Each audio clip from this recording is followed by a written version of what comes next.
মহাজাগতিক রাজনীতি বাদ দিলে এই মাটির পৃথিবীর ট্রিলিয়ন ডলারের অর্থনীতি এবং সামরিক শ্রেষ্ঠত্ব আটকে আছে ভারত মহাসাগরের এক কোনায় থাকা মাত্র 1.5 মাইল চওড়া এক সামুদ্রিক গলির ভেতরে।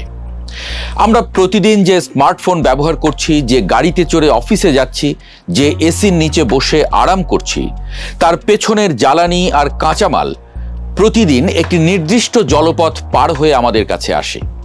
এই জলপথটি যদি মাত্র 7 দিনের জন্য পুরোপুরি অবরুদ্ধ হয়ে যায়, তবে থমকে যাবে পুরো এশিয়া, বন্ধ হয়ে যাবে চীনের ট্রিলিয়ন ডলারের ম্যানুফ্যাকচারিং ফ্যাক্টরিগুলো, বিশ্বের সবচেয়ে বড় মেগা সিটিগুলো নিমেষেই ডুবে যাবে ঘুটঘুটে অন্ধকারে, স্তব্ধ হয়ে যাবে গ্লোবাল সাপ্লাই চেইন।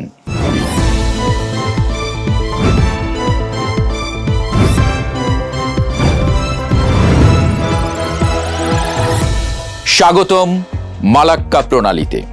ভৌগোলিকভাবে এটি ইন্দোনেশিয়ার সুমাত্রা দ্বীপ এবং মালয় উপদ্বীপের মধ্যবর্তী একটি সংকীর্ণ পানির রেখা, কিন্তু ভূরাজনীতির পরিভাষায় এটি হলো চীনের প্রেসিডেন্ট শি জিনপিং এর রাতের ঘুম কেড়ে নেওয়া সবচেয়ে বড় ভূরাজনৈতিক দুঃস্বপ্ন, এবং পেন্টাগনের জন্য বেইজিংকে এক নিমিষে হাঁটু গেড়ে বসিয়ে দেওয়ার মোক্ষম ফাঁদ। ভূরাজনৈতিক আলোচনায় এর আরেক নাম দ্য মালাক্কা ট্র্যাপ বা মালাক্কার ফাঁদ। প্রতিদিন পৃথিবীর মোট সমুদ্র বাণিজ্যের প্রায় 1/4 এই সরু প্রণালী দিয়ে পার হয়। যদি সংখ্যার হিসাবে বলি, বছরে 50,000-এরও বেশি বড় জাহাজ এই পথটি ব্যবহার করে। কিন্তু এই পুরো খেলার মূল খেলোয়াড় পৃথিবীর দ্বিতীয় বৃহত্তম অর্থনৈতিক পরাশক্তি চীন। বর্তমানে তারা প্রথমের দিকে এগিয়ে যাচ্ছে। চীন আজকে পৃথিবীর ম্যানুফ্যাকচারিং হাব। সুই থেকে শুরু করে রকেট সবকিছুই চীনে তৈরি হচ্ছে। কিন্তু এই সুবিশাল উৎপাদনযোগ্য সচল রাখতে চীনের প্রয়োজন কোটি কোটি ব্যারেল অপরিশোধিত জ্বালানি তেল এবং প্রাকৃতিক গ্যাস। আর চীনের এই শক্তির মূল উৎস হল মধ্যপ্রাচ্য এবং আফ্রিকা। এখন মধ্যপ্রাচ্য থেকে একটি তেলের জাহাজ যদি চীনে পৌঁছতে চায়, তবে তার সামনে একমাত্র কার্যকর প্রাকৃতিক রাস্তা হলো এই মালাক্কা প্রণালী। চীন প্রতি বছর যে পরিমাণ জ্বালানি তেল বিদেশ থেকে আমদানি করে, তার প্রায় 80% তেলবাহী জাহাজকে এই 850 কিলোমিটারের সরু গলিপথটি পাড়ি দিতে হয়। এটি চীনের জন্য অর্থনীতির মূল শ্বাসনালী, চিকেন স্নেক। ভূরাজনীতি বিশ্লেষকদের মতে চীনের শক্তির মূল দুর্বলতাও এখানেই। আমেরিকার মতো চীনের মাটিতে বিপুল পরিমাণ তেলের রিজার্ভ নেই। চীন সম্পূর্ণভাবে আমদানির উপর নির্ভরশীল। যদি কোনো কারণে এই মালাক্কা প্রণালী বন্ধ হয়ে যায়, তবে চীনের ভেতরের পেট্রোলিয়াম রিজার্ভ দিয়ে তারা সর্বোচ্চ 45 থেকে 60 দিন চলতে পারবে। এরপর চীনের সমস্ত কলকারখানা বন্ধ হয়ে যাবে, তাদের বিদ্যুৎ উৎপাদন ব্যবস্থা ভেঙে পড়বে এবং চীনের চাকা সম্পূর্ণ থমকে যাবে। এই দুর্বলতাকেই আমেরিকা বানিয়েছে চীনের বিরুদ্ধে তাদের সবচেয়ে বড় চোক পয়েন্ট বা শ্বাসরোধকারী অস্ত্র। পেন্টাগনের সামরিক স্ট্র্যাটেজিস্টরা খুব ভালো করেই জানেন যে চীনের সাথে যদি কোনোদিন তাইওয়ান বা দক্ষিণ চীন সাগর নিয়ে সরাসরি যুদ্ধ বাঁধে, তবে চীনকে তাদের নিজেদের ঘরের মাঠে হারানো বেশ কঠিন হবে। কারণ চীনের মূল ভূখণ্ডের কাছাকাছি তাদের নিজস্ব মিসাইল ডিফেন্স সিস্টেম অত্যন্ত শক্তিশালী। তাই আমেরিকা যুদ্ধটাকে চীনের ঘরের মাঠ থেকে দূরে ভারত মহাসাগরের এই গভীর ট্র্যাপে নিয়ে আসতে চায়। মানচিত্রের দিকে আরেকবার লক্ষ্য করুন। মালাক্কা প্রণালীর ঠিক পশ্চিম প্রবেশদ্বারে, অর্থাৎ যেখানে ভারত মহাসাগর শেষ হয়ে প্রণালীটি শুরু হচ্ছে, সেখানে প্রাকৃতিকভাবে অবস্থান করছে ভারতের আন্দামান ও নিকোবর দ্বীপপুঞ্জ। এই দ্বীপপুঞ্জটি যেন ভারত মহাসাগরের বুকে প্রকৃতির তৈরি একটি স্থায়ী অবিচল এয়ারক্রাফট ক্যারিয়ার। ভারত এবং আমেরিকার মধ্যে রয়েছে গভীর সামরিক ও কৌশলগত অংশীদারিত্ব। আন্দামান ও নিকোবর দ্বীপপুঞ্জে ভারত তাদের ত্রিদেশীয় সামরিক কমান্ড গড়ে তুলেছে। এর অর্থ হল যুদ্ধকালীন পরিস্থিতিতে ভারতীয় নৌবাহিনী এবং বিমান বাহিনী অত্যন্ত সহজেই মালাক্কা প্রণালীর পুরো প্রবেশমুখ সিল করে দিতে পারবে। শুধু তাই নয়, প্রণালীর একেবারে পূর্ব প্রান্তে, অর্থাৎ যেখানে প্রণালীটি শেষ হয়ে প্রশান্ত মহাসাগরে মিশেছে, সেখানে অবস্থিত ছোট্ট কিন্তু অত্যন্ত ধনী দেশ সিঙ্গাপুর। আর এই সিঙ্গাপুরের চাঙ্গি নৌঘাঁটিতে নিয়মিত নোঙর করে থাকে মার্কিন নৌবাহিনীর 7ম নৌবহর বা 7th ফ্লিটের যুদ্ধ জাহাজগুলো। অর্থাৎ মালাক্কার শুরুতে বসে আছে মার্কিন মিত্র ভারত, আর শেষে ওঁত পেতে বসে আছে খোদ মার্কিন নেভি। এটি হলো সেই অদৃশ্য ফাঁদ। যুদ্ধ শুরু হলে চীনের একটি তেলবাহী জাহাজও এই গলি পার হতে পারবে না। চীনকে এই ফাঁদের কথা জানে না? অবশ্যই জানে।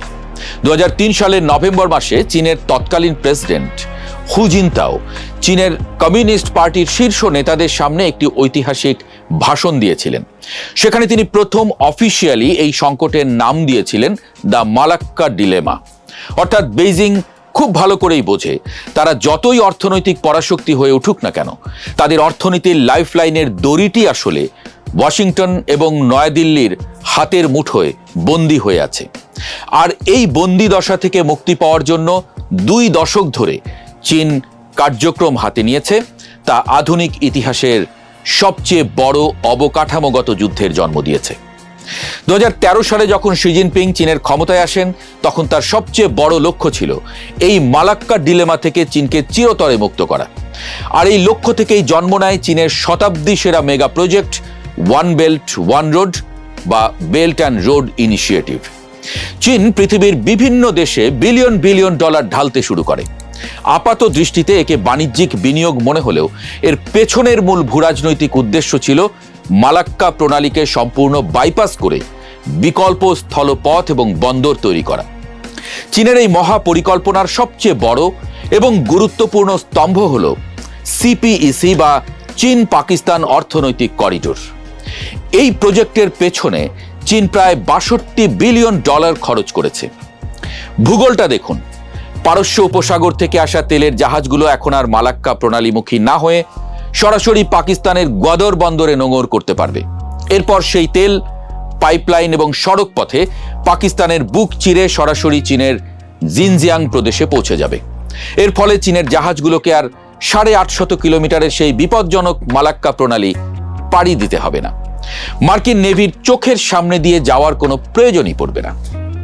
শুধু পাকিস্তান নয়, চীন একই সাথে মিয়ানমারের কিয়াকফিউ বন্দর থেকে সরাসরি চীনের ইউনান প্রদেশ পর্যন্ত তেল ও গ্যাসের সমান্তরাল পাইপলাইন বসিয়েছে। এর ফলে বঙ্গোপসাগর থেকেই তেল সরাসরি স্থলপথে চীনে ঢুকে যাচ্ছে। এমনকি চীন থাইল্যান্ডের সরকারকে বিলিয়ন ডলারের প্রস্তাব দিয়েছে তাদের দেশের সবচেয়ে সংকীর্ণ অংশ ক্রা ইস্তমাস কেটে একটি কৃত্রিম খাল তৈরি করার জন্য। যদি এই ক্রা খাল তৈরি করা সম্ভব হয়, তবে জাহাজগুলো মালাক্কা প্রণালী এবং সিঙ্গাপুরকে সম্পূর্ণ বাদ দিয়ে সরাসরি থাইল্যান্ডের ভেতর দিয়ে দক্ষিণ চীন সাগরে প্রবেশ করতে পারবে। কিন্তু এত কিছুর পরেও চীন এক নিষ্ঠুর বাস্তবতার মুখোমুখি। আন্তর্জাতিক এনার্জি বিশেষজ্ঞরা ডেটা অ্যানালাইসিস করে দেখিয়েছেন, চীনের এই সমস্ত বিকল্প রুট সবগুলো মিলে চীনের প্রতিদিনের মোট জ্বালানি চাহিদার সর্বোচ্চ 15 থেকে 20% বহন করতে সক্ষম। কারণ দুর্গম পাহাড়ি অঞ্চল আর হাজার হাজার কিলোমিটারের স্থলপথে পাইপলাইনের মাধ্যমে কোটি কোটি ব্যারেল তেল পরিবহন করা সাগরের বিশাল ট্যাঙ্কার জাহাজের তুলনায় খুবই কম, আর এর খরচও অনেক বেশি। অর্থাৎ চীনের এত কার্যক্রম আর বিলিয়ন বিলিয়ন ডলার খরচের পরেও তাদের 80% তেল এখনো এই মালাক্কা প্রণালীর উপরই নির্ভরশীল। অর্থাৎ মালাক্কা ফাঁদ আসলে চীনের গলায় আগের মতোই শক্তভাবে চেপে আছে। কাজেই যুদ্ধ সম্ভবত অনিবার্য। আমরা প্রায়ই খবরে দেখি চীন দক্ষিণ চীন সাগরে আন্তর্জাতিক আইন লঙ্ঘন করে একের পর এক কৃত্রিম দ্বীপ বানাচ্ছে এবং সেখানে মিসাইল ও ফাইটার জেট মোতায়েন করছে। ফিলিপাইন, ভিয়েতনাম বা আমেরিকার সাথে তারা প্রতিনিয়ত সংঘাতে জড়াচ্ছে। কিন্তু চীন কেন এই কাজটা করছে? স্রেফ পানির উপর অধিকার প্রতিষ্ঠার জন্য? না, আসল কারণ সেই মালাক্কা ফাঁদ। চীন খুব ভালো করে জানে ভারত মহাসাগরে তারা মার্কিন এবং ভারতীয় নৌবাহিনীর চেয়ে দুর্বল।